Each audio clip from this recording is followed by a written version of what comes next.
warahmatullahi wabarakatuh. Perkenalkan, nama saya Muhammad Iqbal Kusuma Bakarianse. Saya selaku dosen program studi teknologi pangan Fakultas Pertanian Universitas Halu Oleo. Di dalam video ini nantinya saya akan memperkenalkan salah satu mata kuliah yang saya ampu di program studi ini, yakni keamanan dan sanitasi industri pangan. Di mana video ini saya akan memperkenalkan guna untuk memenuhi sertifikasi dosen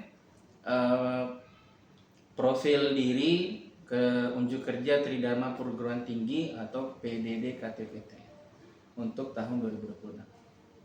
Ya, untuk mata kuliah ini yakni di mana akan membahas prinsip-prinsip dasar keamanan dan sanitasi di dalam industri pangan guna untuk memastikan bahwa produksi pangan itu aman, bermutu, dan sesuai dengan standar regulasi. Nantinya, mahasiswa akan memahami serta mampu menerapkan prinsip keamanan dan sanitasi dalam berbagai konteks industri pangan guna menghasilkan produk pangan yang berkualitas dan layak dikonsumsi. Mata kuliah ini bersifat wajib untuk mahasiswa kami pada semester 4. Mereka akan melaksanakan pada semester 4 dengan bobot 2 SKS yang merupakan full teori. Nantinya secara pertemuan mereka adalah terdapat 14 pertemuan untuk perkuliahan dan satu pertemuan ujian tengah semester dan satu ujian akhir semester. Nantinya tugas-tugas mata kuliah itu terdiri dari tugas individu, kelompok, ya, dan juga studi kasus. Nah, untuk metode pembelajarannya, materi yang akan dipelajari mencakup 7 topik utama, yakni yang pertama gambaran umum keamanan pangan dan sanitasi industri pangan itu sendiri, yang kedua mikroorganisme di bahan pangan, dan yang ketiga karakterisasi bahaya pada bahan pangan, yang keempat bahaya kontaminasi dari lingkungan, industri dan lahan, 5 analisis risiko dan bahaya pangan, 6 prinsip pencegahan bahaya pangan dan good manufacturing practice, 7 terkait dengan sistem manajemen keamanan pangan yang mencangkup hazard analysis critical control point dan product recall. Dan untuk di pertemuan 10 dan sampai ke 13 membahas tentang prinsip hygiene dan juga pengendalian hama yang berlangsung di lingkungan industri. Ya, untuk skema penilaiannya nantinya mata kuliah ini terdiri dari tugas mingguan, baik itu untuk individu dan juga kelompok, dan juga penilaian pada evaluasi tengah semester dan akhir semester. Dan untuk tugas mingguan tadi itu juga masuk di dalamnya berupa studi kasus.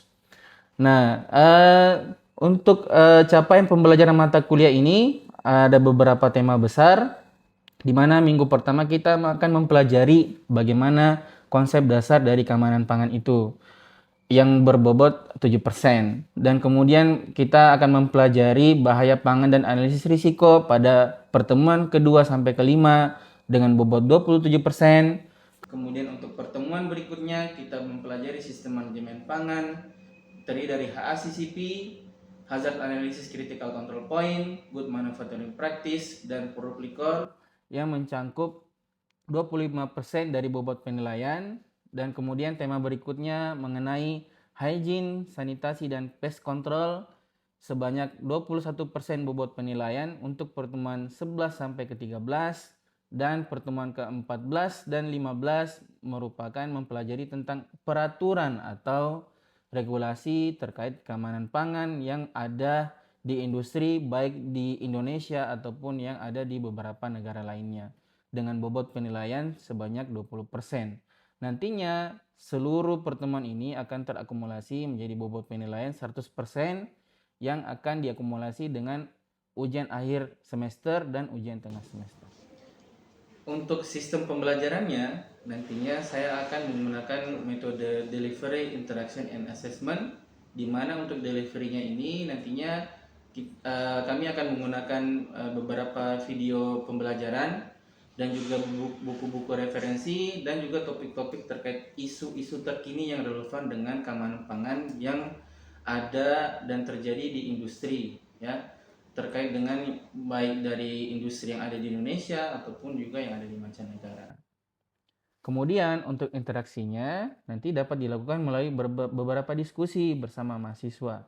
Nantinya mahasiswa akan kami bebankan untuk membuat suatu studi kasus dan akan mempresentasikan kasus yang mereka telah telaah dan berupa tanya jawab pada saat kegiatan pembelajaran berlangsung.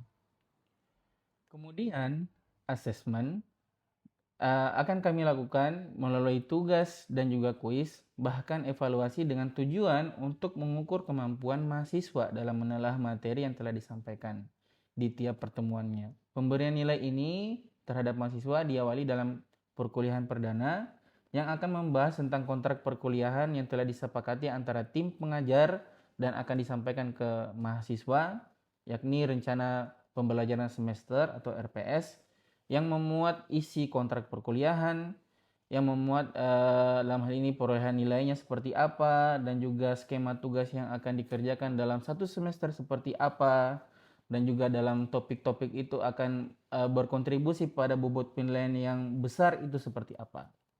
Nantinya hal ini ditujukan agar mahasiswa mampu mempersiapkan diri untuk strategi perkuliahan yang akan diambil dan dijalankan, sehingga nantinya mahasiswa mampu mencapai nilai yang memuaskan dan sesuai dengan ekspektasi atau harapan dari diri mereka sendiri.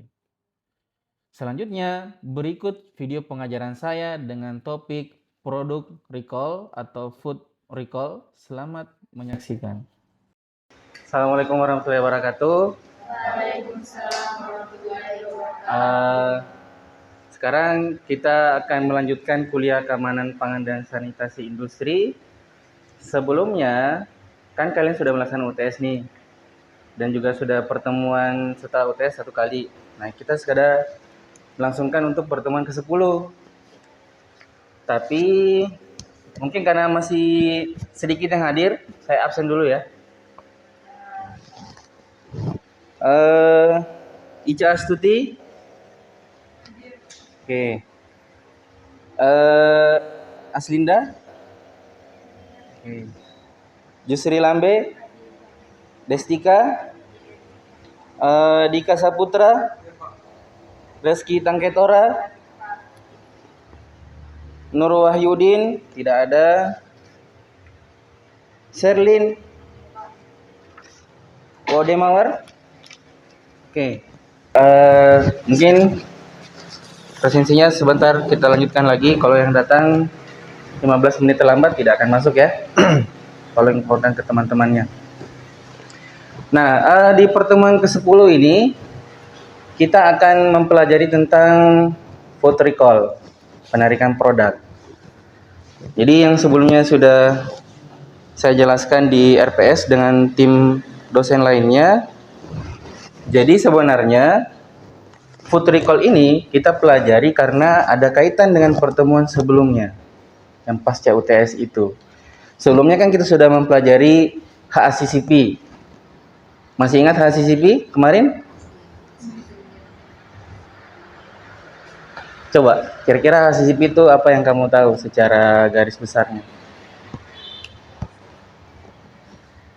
Jadi HACCP itu atau bisa kita sebut Hard Analyzer Critical Control Point, itu merupakan kayak kalau di industri HACCP itu penting untuk diterapkan untuk menjaga kualitas atau keamanan produk seperti itu. Ya, masih berkaitan dengan keamanan pangan.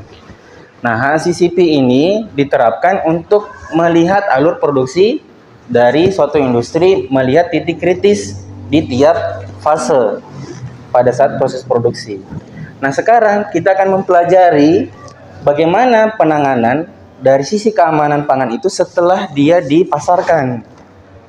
Nah, jadi kalau kemarin kita pelajari proses di perusahaannya nih, dia kembangkan bagaimana produknya, tapi setelah itu penanganannya seperti apa kalau dia sudah dikasihkan ke distributor atau ke konsumen? Apakah tidak ada penanganan? Oh, ternyata ada. Namanya apa? Adalah food recall satunya. Nah, food recall ini tujuannya untuk bagaimana caranya kita mengetahui tahapan-tahapan untuk melindungi konsumen itu dari risiko kesehatan akibat peredaran pangan yang tidak sesuai atau tidak sesuai standar keamanan, seperti itu. Jadi kita akan mempelajari pasca setelah dia diedarkan dari perusahaan. Oke? Ya, menyambung tujuan pembelajaran tadi, maka sebenarnya penarikan produk itu terbagi atas dua hal. Ada yang bersifat wajib, ada yang bersifat sukarela. Wajib itu ketika misalnya terjadi bahan pangan itu ternyata dia menyebabkan kesehatan di masyarakat itu tiba-tiba mungkin ada yang keracunan, maka ada dari usaha pemerintah untuk menarik paksa produk itu meskipun perusahaannya nggak mau. Nah, kalau yang secara sukarela bisa saja ada monitoring oleh perusahaan, oh ternyata mereka ada kekeliruan selama prosesnya, jadi mereka yang secara sukarela menarik secara mandiri produk itu dari peredaran. Seperti itu. Jadi sifatnya ada dua. Ada yang wajib, ada yang sukarela. Nah, sebelum kita lanjut, ada yang mau ditanya? Ya? Kalau misalkan yang di pasaran itu ditariknya yang sama dengan serinya atau semua produk yang sama? Oke, biasanya yang terjadi gitu ya, yang berlaku selazimnya itu yang ditarik adalah yang sesuai dengan nomor seri.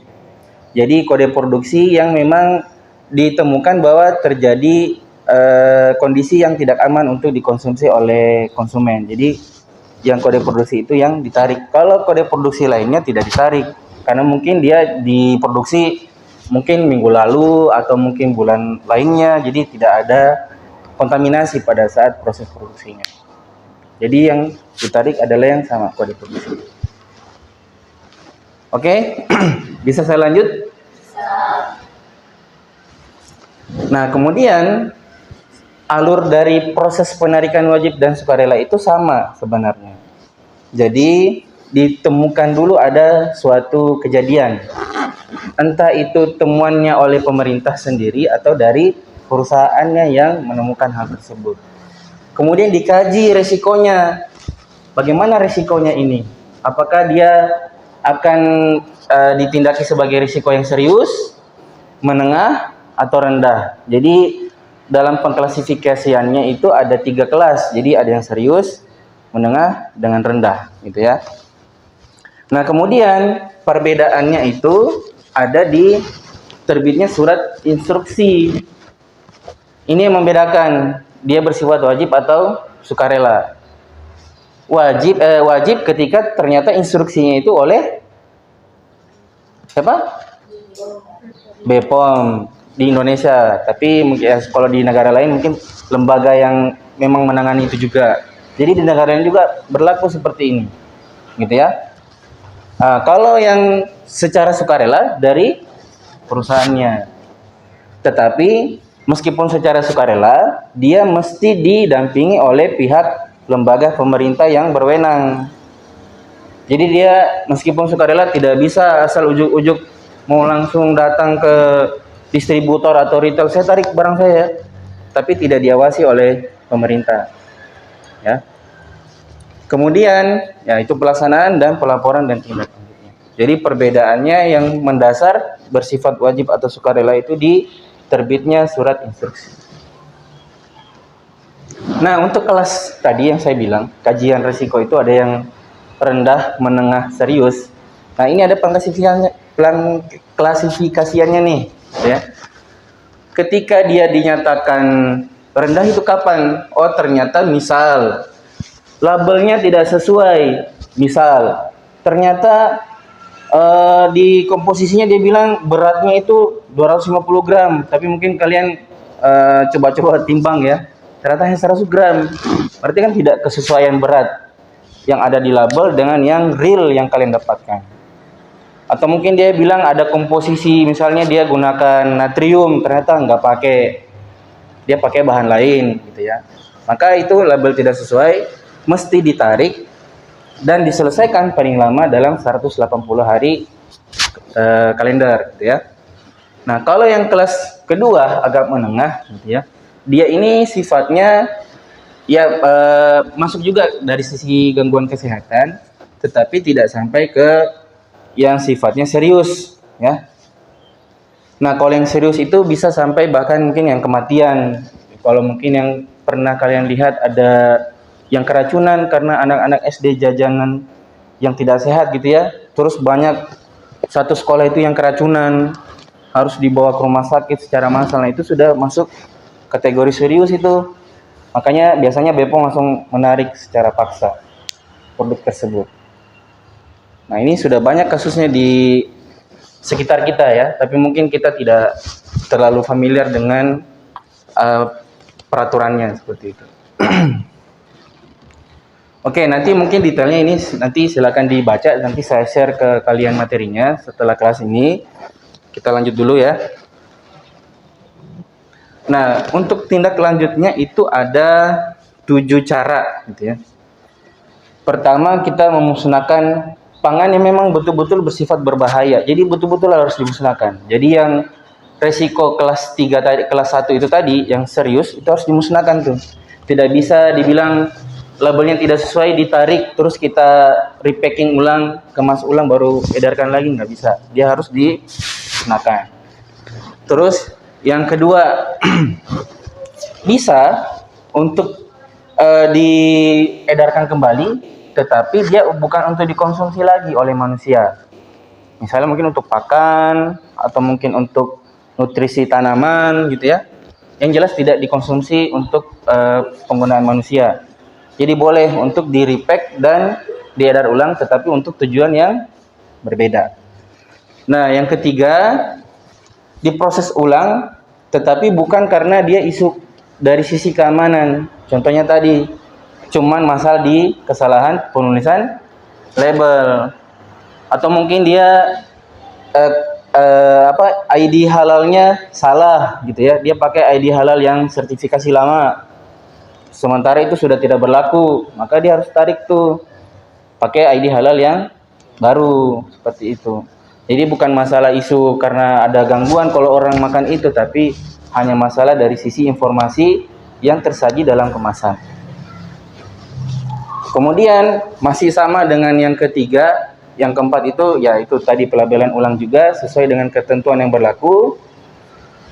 Kelima, kembali ke pemasok sesuai kesepakatan. Jadi antara peritel dan produsen secara internal silakan untuk berkomunikasi bagaimana proses penarikannya. Kemudian yang keenam adalah reekspor pangan. Jadi misal contoh kasus kita ada barang-barang impor, mungkin supaya agak make sense dengan kalian, yang produk-produk ramen dan segala macam yang beredar di Indonesia itu kan produk dari luar negeri itu.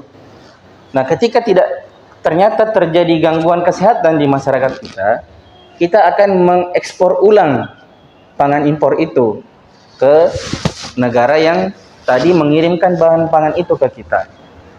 Nah, ini adalah peraturan baru dari BPOM yang terbit di tahun lalu 2025.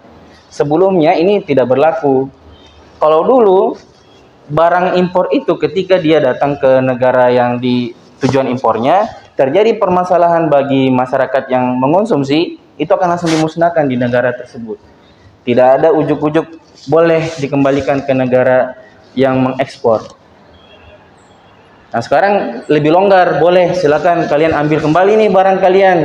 Korea Selatan ambil gitu ya. Kalian punya ramyeon, kimchi itu ambil dulu. Tidak sesuai di negara saya, silakan ambil, saya ekspor ulang. Kayak gitu. Itu boleh. Oke, yang terakhir nanti kita selesaikan, coba cari lebih detail di studi kasus sebentar. Nah, kita lanjut ke studi kasus. Jadi ini saya sudah siapkan 2 materi studi kasus. Yang pertama itu untuk kasusnya Indomie yang dia itu ditarik dari negara Taiwan karena ada masalah. Nanti silakan diakses linknya, saya sudah share ke kalian materinya. Kemudian untuk yang produk kedua, kasusnya Nestle, susu formula yang dia itu ada masalah juga. Dan ini ditarik oleh BPOM di Indonesia. Baru-baru terjadi nih, Januari 2026. Nanti silakan mungkin dibagi 2 kelompok ya. Ini mungkin kamu yang Indomie ya, produk kasus Indomie, kamu yang produk Nestle. Silakan dibuka linknya dan kalian tentukan kira-kira dia itu jenis penarikan apa, apakah wajib, sukarela, dan kemudian dia masuk klasifikasi apa, dan seperti apa tindak lanjut yang dilakukan pada berita tersebut. Apakah sudah sesuai 7 konsep yang kita sudah jabarkan tadi, yang ini gitu ya. Silakan didiskusikan dulu. Saya rasa diskusi kelompoknya kita lanjutkan. Tadi sudah studi kasusnya sudah saya bagi toh. Sudah bisa untuk di present? Mungkin siapa yang pertama? Bisa? Sri. Yang untuk kasus Indomie. Oke. Silakan. Baik, terima kasih.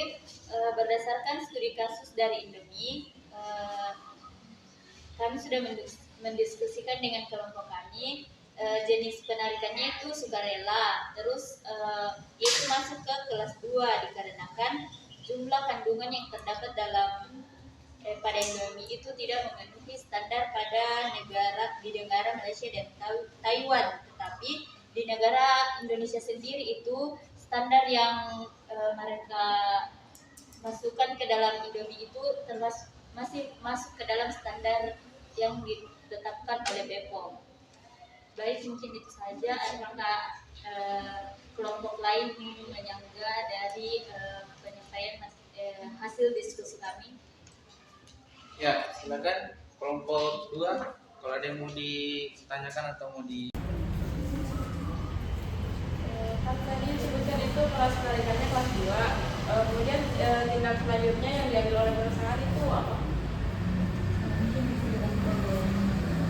Baik, terima kasih untuk kelompok 1. Jadi tindak lanjut yang diambil oleh perusahaan itu ada 2. Pertama itu kembali ke pemasaran sesuai kesepakatan. Jadi pemerintah negara Taiwan dan Indonesia itu sudah sepakat dengan perusahaan Indomie ini kalau produk itu akan mereka tarik kembali.